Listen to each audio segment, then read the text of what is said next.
Thank you all for those introductions. As I said at the beginning, my name is Peter Andre. I'm the director of the Carleton Center for Community Engagement, which is located at Carleton University on the traditional unceded territory of the Algonquin people. I'm also a member of the task force that's developing a strategic plan for community engagement that Rebecca is connected to, and I'll come back to that later on in the session. So acting as a catalyst and convener and linking research with practice and policy, 3CI, Carleton Center for Community Engagement, seeks to serve local and national nonprofit, voluntary and philanthropic sectors, as well as Indigenous institutions and governments. And we aim to enhance understanding and knowledge of the distinct contributions of these bodies to community vitality in Canada and beyond. 3CI is based at Carleton, located on the traditional unceded territories of the Algonquin people.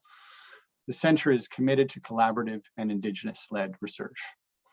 So today's webinar is called The Joys and Challenges of Community-Based Research. And to get us oriented, I thought I'd start with a definition of community-based research that comes from Community-Based Research Canada. In fact, I'm just going to put a link if you want to see where this is coming from. They've got some really interesting slideshow on their website, and Carleton is a member of CBRC, I should add. And in fact, one of the key members of 3CI, Catherine Graham, was one of the instigators of Community-Based Research Canada. So these links are very close. So according to CBRC, community-based research is a research approach that involves active participation of stakeholders, those whose lives are affected by the issue being studied, in all phases of research for the purpose of producing useful results to make positive changes. There's a lot that we could unpack in that definition, and I won't do it right now, but I think some of these themes around active participation, useful results, making positive changes will all come up in the discussion today. So to unpack all of this, we've got three great speakers with us. Trish Ballamingie is a 3CI Research Fellow and Professor of Geography and Environmental Studies. And she'll be talking a bit about how to negotiate community-based research projects with partners. How do you create a project that meets community needs and furthers academic research? Amsey Maracle will come next. She's a graduate student who just introduced herself. She was a former graduate student, now graduated. Congratulations, Amsey. So she was, I think, but she's still an ongoing research assistant, is that correct? With the First Nations, Rebuilding First Nations Governance Project. And she'll talk about her experience as a student in a community-based research project. And finally, Kate Ruff is assistant professor in the Sprott School of Business. She's my former co-director at 3CI and lead of the Common Approach Project. And she'll tell you a bit about that and about the kinds of outputs that can come out of community-based research, and specifically the possibilities, the joys and challenges of co-publishing between academics and community partners. So the format here is each presenter will give 5 to 7 minutes of opening remarks, and I will send them a little note in the chat at about the 5-minute mark, so they know that they've got 2 minutes to kind of tie it up. And then we'll have some discussion and Q&A for the remainder of the hour. And so without further ado, I pass it on to Professor Trish Ballamingie. Thanks, Peter. I'll just take a moment here to share my screen. Can folks see that okay? Okay, I'm hoping that the technology gods will smile on me because I've had internet connectivity issues all day, but hopefully we'll get lucky today. So I'm going to walk you through the first 8 months of my research collaboration with the First Nation of Nacho-Nyakdun, delineate the community-driven research undertaken to date, including the mechanisms that allowed that to take place, and reflect on the applied food systems research outputs that we've generated. I'll then touch upon both the joys and challenges. Well, actually, I'll touch upon those things throughout the slideshow. So on September 9, as likely some of you are aware, Carleton of 2020, Carleton and the First Nation of Nacho-Nyakdun signed a Memorandum of Understanding to collaborate on Indigenous and Northern studies, post-secondary education, research, and access for learners. The MOU is based on a 40-year history of Professor Chris Byrne, a colleague of mine in the department, who's a physical geographer, conducting research in the area, Broadly, he studies the effects of climate change on the region, and specifically, he's an internationally renowned expert on permafrost thaw in and around Mayo and along the Dempster Highway. Chief Simon Mervyn, shown on the right, stressed that the topics will be community-driven, so identified by the First Nation, and that they will be the choice of researcher, that they will control the choice of researchers, involve local people, and be a repository for the research results. The MOU is for 7 years with the possibility of renewal. And this is one of the few instances where a First Nation in Canada has sought collaboration from an academic institution, and it really represents a rare privilege. And the agreement is centered on the co-creation of knowledge. So each of us conducting research with NND will be part of a much larger and longer term engagement. So we're all really ambassadors of the institution. Following models developed by Peter in political science and Deb Connors in sociology, I advocated for a 4th-year applied research course to be put on the departmental books.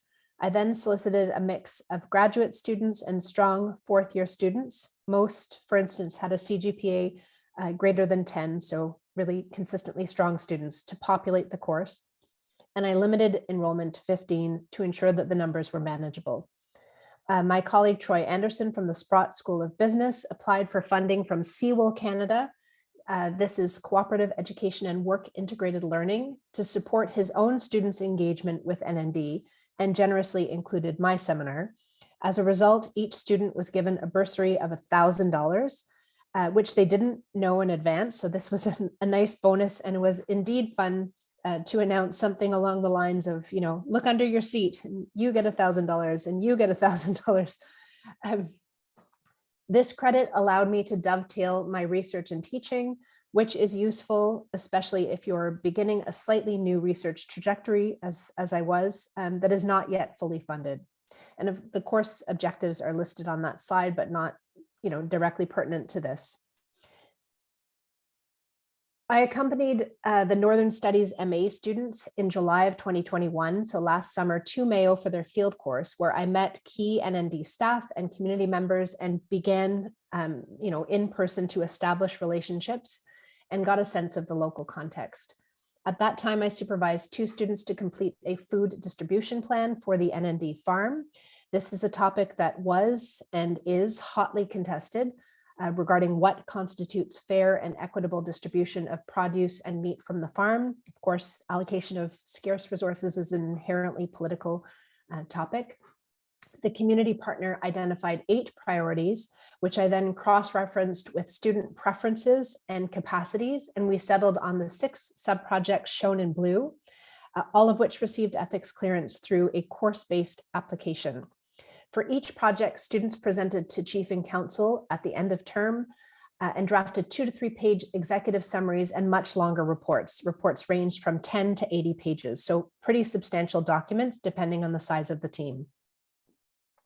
To give you a sense, one team, which includes Catherine Littlefield, who's on this workshop today, did preliminary research to create the scaffolding of what a local food strategy might look like, drawing on key interviews, so primary data collection, attendance at Food Network Yukon meetings, and resources from Food Communities Network, which is a community partner on a different grant.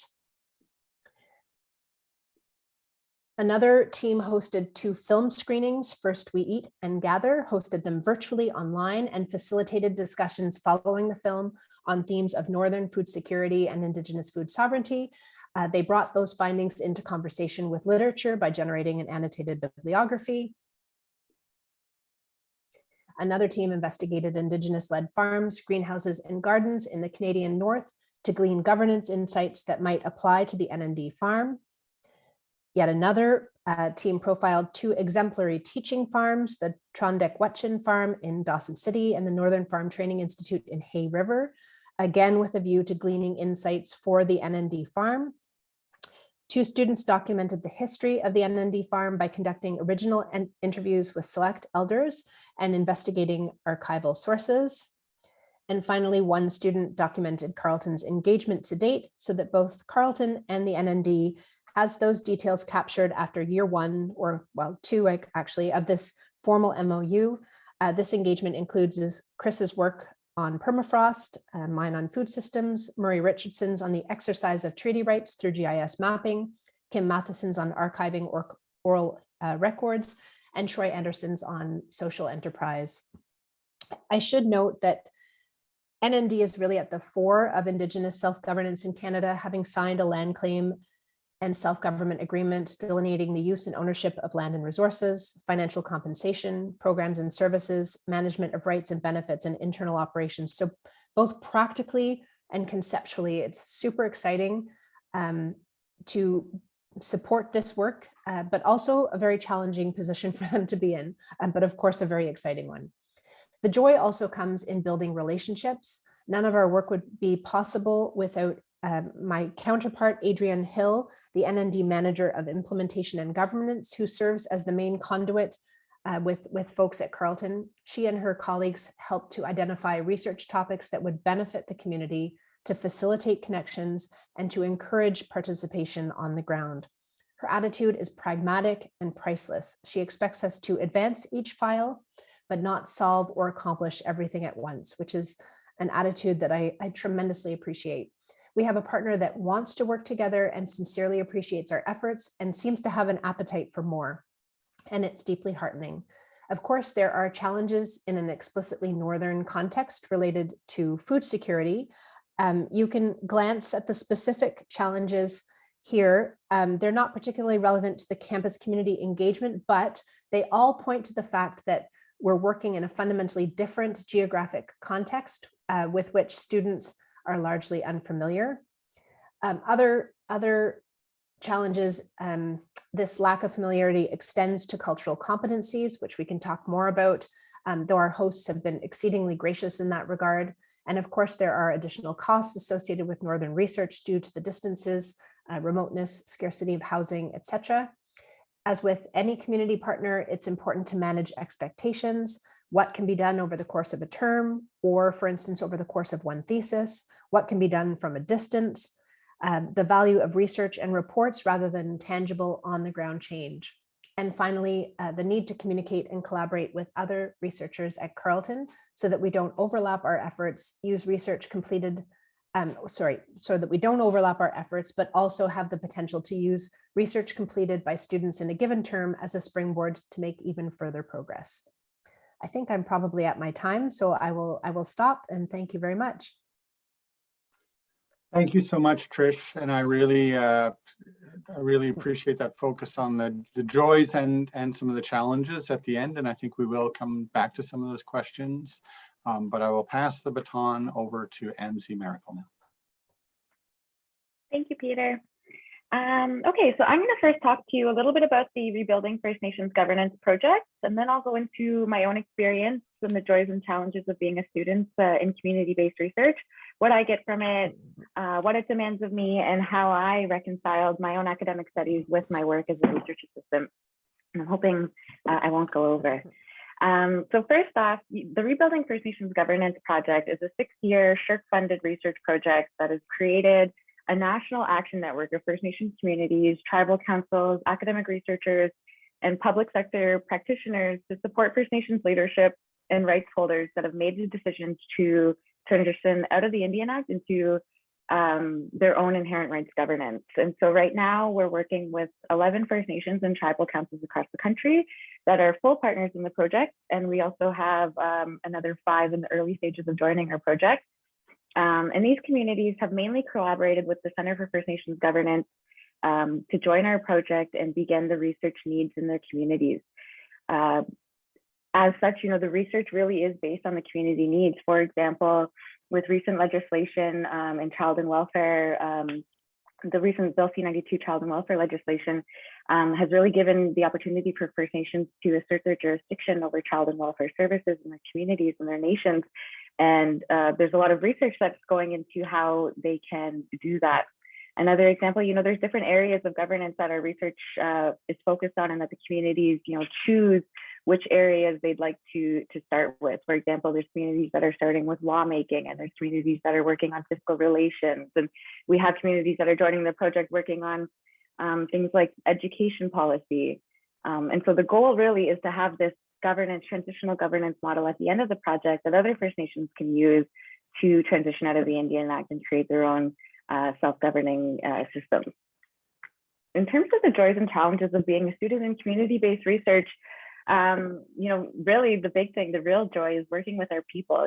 Working with our people, it brings this human component, this sense of humor, and there's really just this knowledge that, that can't be found in academia, that community-based research really brings to the table.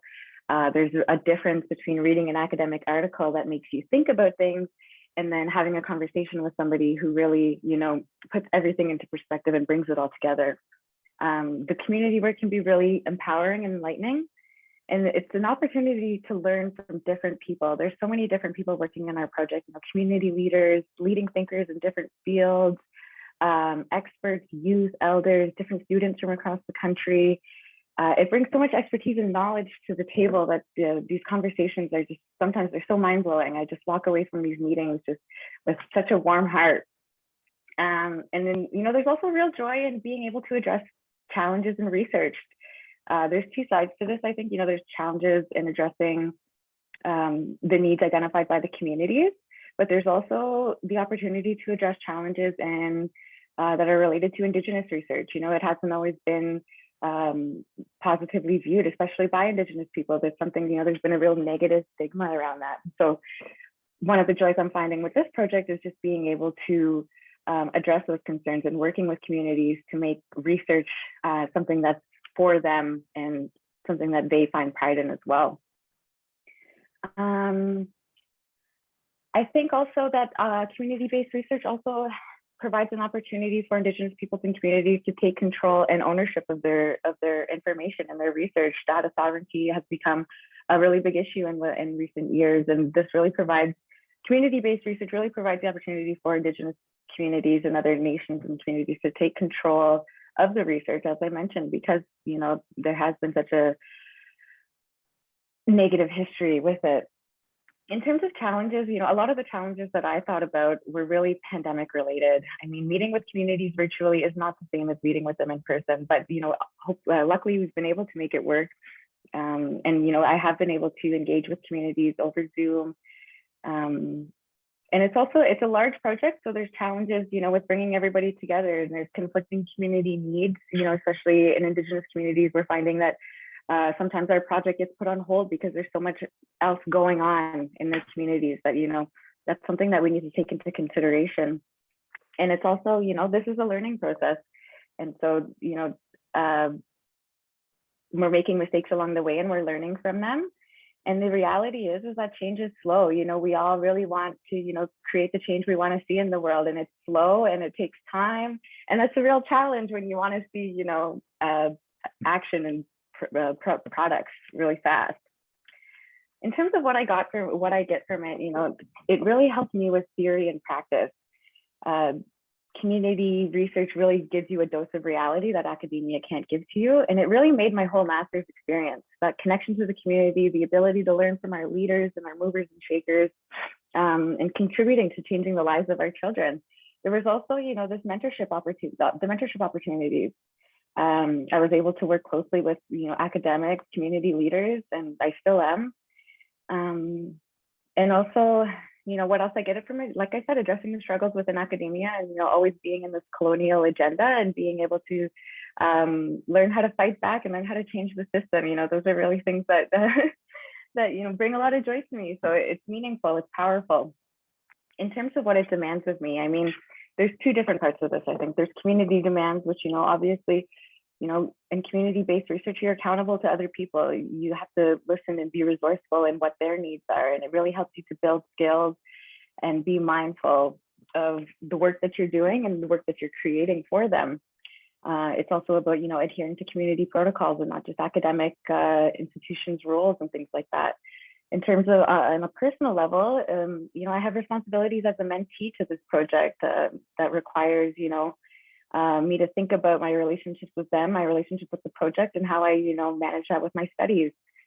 I'm running out of time, so I'm trying to get through my stuff here. But in terms of reconciling academic studies with my work as a research assistant, I think it's really important that the two complement each other. And I think that the Rebuilding First Nations Governance Project really helped marry the two for me. For example, I was in an evaluation course in my last semester, and I was actually able to use an inherent rights youth initiative gathering evaluation role in that, to be able to, it contributed to my class. So I was able to forego a couple of assignments, and then I took on an evaluation role in our inherent rights youth initiative gathering. And it was really nice to be able to work, gain practical experience, and also have it contribute to my academic studies. So being able to work, have the two complement like that was really helpful. But it also, just being involved in the community-based research, it allowed me to contribute to conversations in a way that I don't think I would have been able to apply, the work that was being done in class discussions, learn from academia, but also our community leaders. It was, an opportunity to build networks and, really plan for my future. It really made me think about what I want to do. And in terms of, for the students on this call, while you're in grad school, I really encourage you to get involved. It really made my master's experience having this, practical experience and opportunity and focus. One thing is that I got so caught up in everything during the 2 years in my master's that I forgot to focus. Not that I didn't focus, but really hone in on what your interests are and, what you want to get out of it, and, make sure your work is contributing to that. And like I said, find mentors, I really, the mentors, Francis, Catherine, Satsa, and Jen, working with them has been such a wonderful experience, and it's helped me grow so much in my master's. And so really, if you can get involved, I really encourage you to. And I'll end with that because I'm already over. So thank you very much for listening. Thank you so much, Amsey. There was so much there in what you just presented, as with Trish. And I appreciate your saying change is slow. This can be a dose of reality, this kind of work. But also, the community expertise that you learn from, the relationships you built, and I wrote down warm hearts, and that's such a neat thing to think that community-based research can offer, is students a warm heart. We can all use that, more of that these days, eh? So I will now pass it on to Professor. Hi, everyone. I really enjoyed those past two presentations, and I hope to build on them. So I'm going to talk a little bit about publishing in community-based research, and I'm going to tell you about two stories. One where the research is deeply community-based, or at least started that way, and the publishing isn't going that great. So I'm going to talk a little bit about that. And then the other story I want to tell is publishing that went well, that should have been community-based. And in these two stories, I want to talk about what and who decides when research is community-based research. And I want to talk about the complexity of sharing roles. Like, I know the definitions of community-based research talk about stakeholders involved everywhere, but I think both my stories highlight the importance of sharing and negotiating those roles. So the first story I want to tell you is about the common approach to impact measurement. And I'm going to briefly share my screen and give you a picture of it. Excuse me, I have to get my ordering right here. Close that, bring that here. Excuse me, guys. I am having a glitch as a result of Zoom. Got it sorted. Share my screen, and here we go. So the common approach to impact measurement began, depending on when you count, in 2013 or 2015. It began with extensive consultations that I was not involved in with social purpose organizations. So those are organizations that are created to achieve good, charities, social enterprises, not-for-profits, and benefit corporations. Consultations in 2013, in 2015. By 2018, these consultations run by the Government of Ontario had a clear list of community-voiced problems.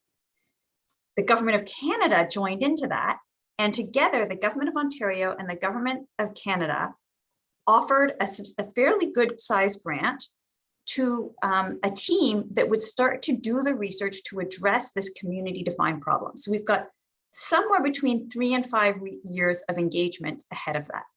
And I and some community members that I've been working with through these engagements, I participated initially as a participant in the engagements and then later running some of the engagements. We together with community members on the application applied and won this. We had 40 partners that were funded through this at one point, and our meetings are often 75 to 80 representatives. They include lots of nonprofits, lots of philanthropic funders, as well as other people creating tools and approaches to impact measurement. And together over 3 years, we have been able to produce a whole bunch of really cool things, much of it with the community. What Peter mentioned was this kind of a challenge of the sort of the research output versus the, excuse me here, the research output versus the community usable outputs. And one thing that was really cool at this project initially is it had this real life pain point for which academia didn't have an answer. Okay, so that is not academia knows some stuff, let's go to your community and understand the particular context and how to apply it, which I would call knowledge mobilization. This was really discovery, and that was really exciting. And you might recognize this image of what is community-based research from the website that Peter shared earlier. And at some point, everything went wonky, right? Like we just lost the thread. So it was not a linear, non-sequential path. It was like we were thrown backwards. And that's the publishing part of this. In terms of the community building useful stuff, that's flying. But the publishing went crazy. Well, crazy and backwards. So one of the challenges was the stakeholders did not want to be involved. Some of our first meetings said, I am so done with co-creation. We don't have time to be in the weeds with you. I have participated in so many workshops at this point. We've told you what we need. Just give me something that works. And what's interesting about this is what's set out intended to be very community-based. Actually, the community clearly said to us, can you just go away and work that out for us and come back with something really usable? So the publishable outputs initially have not been collaborative in the way I had envisioned or hoped. They have been more me and my colleagues at other universities writing stuff up. The problem is that the publishable problem, so in addition to the stakeholders not wanting to be directly involved, the publishable problem was not the first problem. If I go back to this thing, just give me something that works, cool would be, hey, we've got something you think works, let's do some research to test if it works. What we are learning is that the implementation is tricky, and I'm going to pick my words carefully. We already know that poorly funded organizations that don't have enough administrative and operational money and that have precarity from grant cycle to grant cycle have a very difficult time implementing strategic change. And because that is the problem we keep encountering, we're having a very difficult time testing, does our new innovation solution work? Because the first problem is a much bigger problem about how do we resource nonprofits in society, right? So to get to publishable research, we're now stepping away from that great big community we carefully developed and doing a carefully selected group of nonprofits that are ready to implement this innovative problem. So there's a lot that's happening great that is community driven, but the publishable pieces are walking back a little bit from that aspiration. And part of that's because that's what the stakeholders told us. And part of it's because many of our stakeholders have more pressing problems, and that is not the publishable problem. The second tale that I want to come to is a study that I did with some colleagues at another university where we studied a public website for a public forum. And we did all the research ethics and it was great. And we got a great review at a top journal. And so I shared it with some of the participants we were quoting. The research was highly relevant. It was core to what they were studying and they cared deeply. It was the opposite of stakeholders saying, we don't want to be in the weeds with you. They said, this is our bread and butter. We want to be in the weeds with you. And they also said this idea of research with us, not on us. And what was interesting there is, well, I didn't set out to do community-based research. On reflection, I am part of this community. I was in this community by the nature of my relationship with the people, the other work I'm doing. And I think I did not have the option to not have taken a more community-based research approach because my relationships were pre-existing. So with a lot of phone calls and a lot of care, we engaged all our participants as expert peer reviews. And we even wrote a lot about this in the article that we published. They got into the weeds with us. They looked, we talked with them deeply about our data and the interpretation, and they came on to the project as they didn't want to be co-authors. We did offer them that option. We suggested how much time it would take, and they were like, no, we don't want that. We want this peer review piece. So at each stage, they really critiqued us, and then we gave them review letters similar to what we gave our actual reviewers, and involved them in that process in the peer review stage. So the takeaway was I'm part of the community. And so that publishing's going well. I think it's going well because we came to it late, and the part that's community driven, the publishing's not going so well. I think the core issues are the role stakeholders want to have and who gets to decide what's community-based research. Thanks so much, Kate, and really interesting those two stories, how different they were, and yet themes that come up in both. So I will now turn it to all of you. We have 17 minutes left, and welcome questions or observations based on what you've been hearing. You're welcome to put some stuff in the chat, and I can pick it up there as the chair, or you can raise your hand and I'll give you the microphone.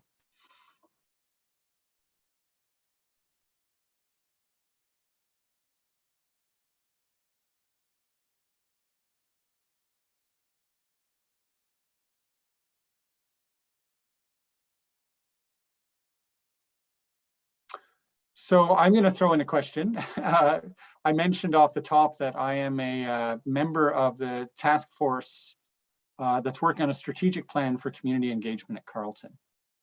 And this is a broad planning process that has currently been doing internal consultations within Carleton on what does our community engagement look like? You know, what do we do well? What could we do better? And if we want to do more of this work well moving forward, whether that's for students, academic research, across the facilities at the university, do we give people access to, you know, resources that we have, like the library and and our parking lots and so on? You know, how can we be more community responsive in those ways?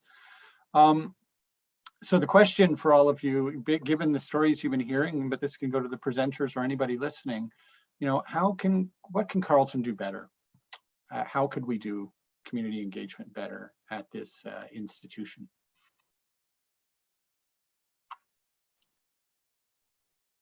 I can have a start at that.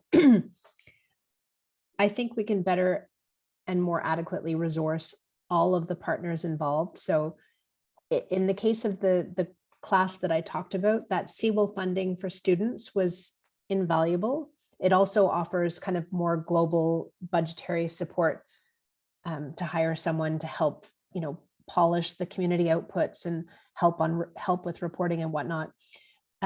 But that was contingent on a colleague applying for that funding and, you know, obviously benefiting from it. But if there was a more kind of systemic application that supported a whole suite of courses at Carleton, I think that might be a more strategic way to proceed. So that's funding students and partially faculty. I also think much like the Arts One collaboration that took place a decade and a half ago, where faculty received 1.25 credits for a full year course. So like an extra tiny bit of a stipend and teaching credit for courses that genuinely require more work than a typical seminar. I think that would be great. And then, and perhaps I should have mentioned this first, I think adequately funding our community partners is critical, because the time and energy that goes into the governance of the relationships, but also just the logistics and the communication and participation with our students and researchers is really critical. Thanks, Trish. Great suggestions. And, you know, one institutional challenge here, and as somebody who was the principal investigator on a large community-based research project, I realized that the financial responsibility was entirely in my hands as the academic, where in principle, the decision-making on our project was meant to be distributed between the academics and community partners. And, you know, I understand from an administrative point of view, like you want one person to kind of ultimately carry the responsibility, but it sends the wrong message, right? It ultimately means that the academic can choose how widely to distribute that responsibility for making decisions. And that's not, I don't know to what extent that's about Carleton itself, or if that's also the funding bodies that really need to be brought into that conversation. Laura, I see your hand. Yeah, just following up on, first, I really enjoyed all your presentations. I want to hear more about your projects. They all sounded so exciting. I wanted to ask a question in relation to what Patricia said a little bit, and the idea of like a financial exchange between the community participants and how people have dealt with that. Because on a certain level, I would imagine you don't want a financial exchange, because then they're being paid for what they're doing, but at the same time, we're all getting paid. So how does that work with different community partners and different levels of roles they might contribute to the project? Maybe just people can speak to their own experiences. Sure, because you mentioned Trish first. Trish, why don't you go first? And then I see Kate's hand is up. And after that, I have a question for Amsey.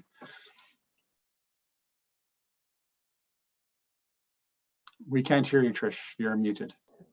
It's a great question, Laura. And I think we've had creative ways of dealing with this in the past through our Suffice grant, where we've directed funds.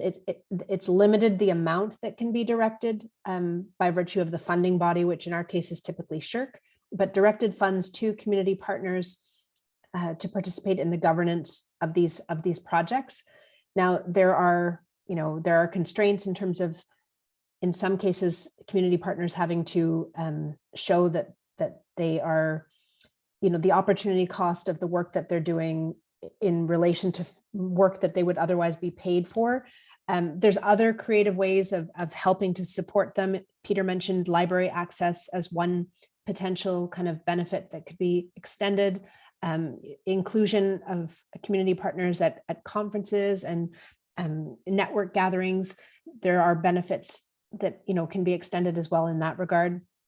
It's challenging. Thanks, Trish. Kate.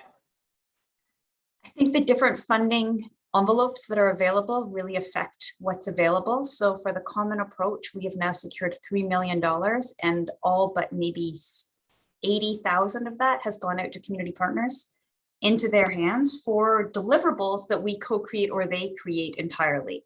So really just contract out to the community and move as much money to those organizations as possible.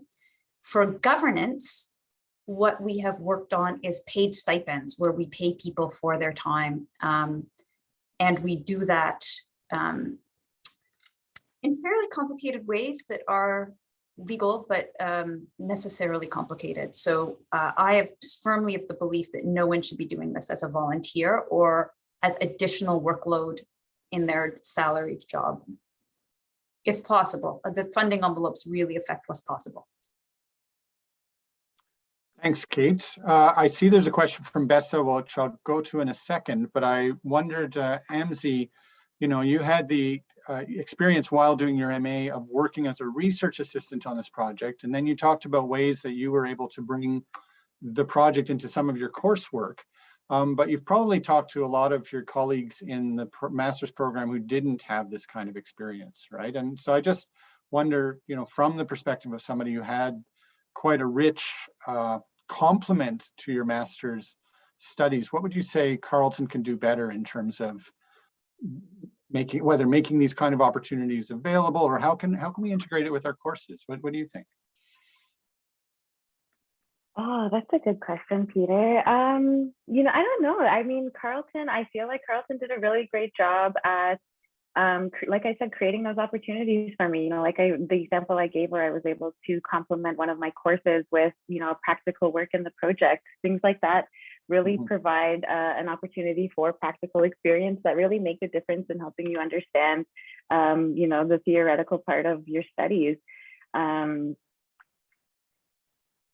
I think, in terms of, I can only speak from my own experience, it was tough, it's tough as an Indigenous student to be in a colonial setting and always having to live in that experience. And so, it's nothing that Carleton did, the professors were great, the professors were understanding, and they were totally, I just think it's really important that the professors are understanding of our interests and being able to foster them, right? So, a lot of my professors were not really knowledgeable in my areas of interest, but they were understanding of it, and they were willing to work with me to be able to ensure that I was getting out what I wanted of the master's program, right? And not necessarily and it's different with the course-based work, right? Because with the course track, it's a little bit more set in stone for you rather than doing your dissertation or having your own research. So I don't know. I just think it's really important to just create those relationships and making sure that our students have those opportunities that to get involved. And there was things where there was times where it felt like I wasn't I don't know, just trying to think. I don't really have any suggestions. I think that Carleton was super understanding and super willing to work with me and make sure that the opportunity, my master's experience, was everything that I wanted to get out of it. And I think that's just really important. I'm so pleased that you had those instructors who and profs who allowed you to bring the project into your work, and even if they didn't have the experience and weren't working directly on that project. It also, I was just thinking that because of the push for experiential learning the last number of years, almost all of our programs have developed, these internship courses. Now there's a question there because some of these are unpaid internships, but as long as they are set up as a deep learning process as opposed to just being, grunt labor for somebody, they can be extremely valuable. And those sort of independent credits are becoming more prevalent. And I think many students don't even realize that that's a possibility. Okay, I'm seeing a bunch of hands come up, and we will wrap up at exactly 2 o'clock. So I'm going to raise Bess's question.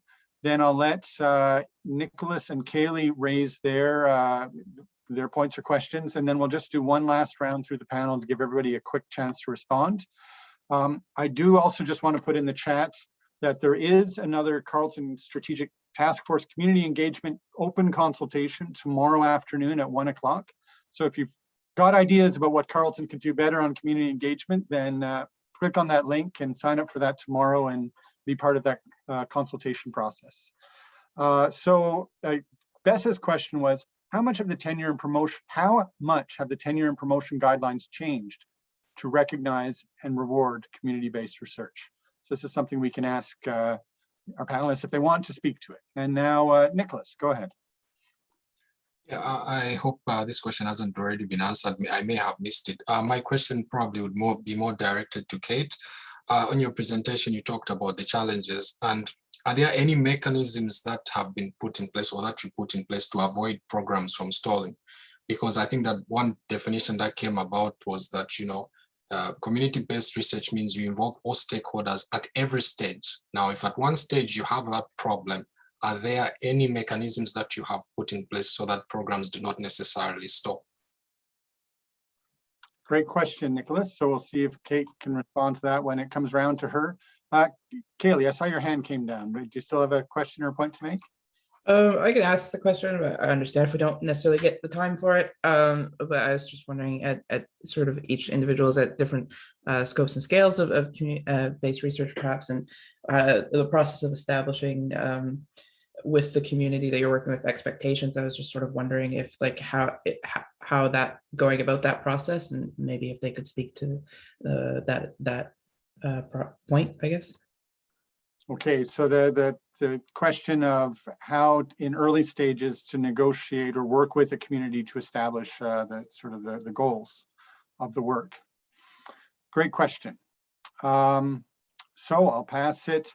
Actually, before I pass it for this last round of comments, I'm putting one more link in the chat that I invite you all to just open as a window on your, and Jen's now done it too, open as a window on your machine. So after this workshop ends at 2 o'clock, please fill out our evaluation form. We'd love to get your feedback on this event and any of your suggestions on topics or sort of issues that you'd like to see addressed in future webinars by 3CI.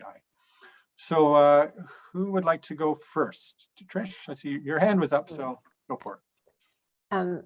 Thank you all. They're all excellent questions. I think given that we've got 3 minutes remaining, I'll answer Bessa's question. So Bessa, I think you're posing the question about tenure and promotion guidelines and whether they've changed to recognize and reward community-based research. It's such a critical issue, the assessment and evaluation by which we progress through our professional lives and advance in terms of our status. And I know in the Department of Geography and Environmental Studies, and also Sociology and Anthropology, because I was the external reviewer, the TNP guidelines are exceedingly progressive. They have all of the language that you would hope would be in them. Of course, there's still those narrow metrics of peer-reviewed publications and research grant funding and graduate students graduated, but it also is inclusive of the rest of the language that you would hope for. And I'd be happy to share those with you if you're interested. And I think it would be a very interesting exercise to map across the institution and across faculties whether community engagement has percolated up into the TNP guidelines. I think that could be a master's thesis that would be exceedingly interesting, because I suspect that it's fairly uneven and highly variable. But thank you for that Thanks, question. Trish. Yeah, great idea. Amsey, do you want to tackle any of the questions or comments that came up? Yeah, just quickly about what Kaylee had asked. I think bringing in communities for community-based research, I think it's important, especially in Indigenous communities, to follow protocols. Learn about the protocols about going into a community, making sure that you have somebody in the community that can help connect you to the rest of the community. Right? You need to create those networks and relationships, follow protocol, and just always keeping in mind and knowing that it's community-led. That you may go in there with your own ideas and come out with being told something completely different. And so I think, in terms of creating those relationships, there's tools like memorandums of understanding. And then, there's also, open communication is needed. You really need to talk about, what the expectations are of the researcher, what the constraints are, what community needs, things like that. So just open communication and making sure that, you guys are on the same page. Thank you, Amsey. I know Kaylee's work, and I know that those are things she's starting to think through. So perfect answer right now. Kate, you get the last word. Yeah, in 60 seconds or less. It's a great question, Nicholas, and thanks for asking it. I think it's cyclical. So defining roles and constantly understanding roles is part of the community engagement. And a lot of the examples of very well done community-based research, they're 7, 9, 11-year-long projects. So I think we expect different levels of engagement at different times through cycles. We have a very strong governance body that is entirely community-based, and that helps. And then also, I think the definition of community-based with research with the community involved at every step needs that asterisk, assuming they want to be. And if they decline, they have the right to rejoin, but we're not going to force them to do something they're telling us they don't want to be a part of. So I think that has to be allowed in the process, just not as a permanent departure, but as a moment in a cycle. Great point, Kate. I've also learned that community-based research means community members should be involved in all parts of the process that they want to be involved. And some of the administrative tasks they'd rather not be involved in. Publishing, yes, sometimes, not other times, yeah. So thank you all. Thank you, Kate, Trish, and Amsey for your presentations today. Thanks everyone else for coming. I'd really like to thank Jen Harrison, the administrator at the Carleton Center for Community Innovation, for putting this all together. And I look forward to seeing you all when we do this again later this term. We'll make sure you get an email letting you know when we do another one of these events and as to what to see more of. Thanks, everyone. Have a great afternoon. Thanks, Peter. Thank you, Jen. Thank you, Amsey and Kate. Thank you.